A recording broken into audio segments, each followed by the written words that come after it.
Hi friends అందరికీ.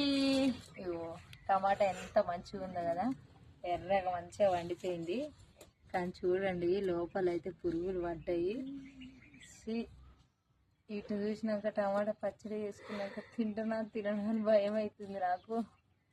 కానీ మంచిగా చూసి కట్ చేసుకోండి. మీద మెరుగు లోపల పురుగులు అంటే గిట్నే ఉంటుంది. నువ్వు చూడలేకపోతున్నావు అది. ఈరోజు టమాటా పచ్చడి చేసుకుందాం అనుకున్నాం, కానీ అది చేసుకున్నా తింటావా అని డౌటే నాకైతే. భయం అవుతుంది నాకు. మరి మీరందరు ఈరోజు ఏం చేసుకుంటారో కామెంట్ అయితే ఆల్రెడీ. అప్పుడు ఇక తీసే షాక్తో కట్ చేద్దాం. కానీ ఏం కాదు, తేట గడిగిందా.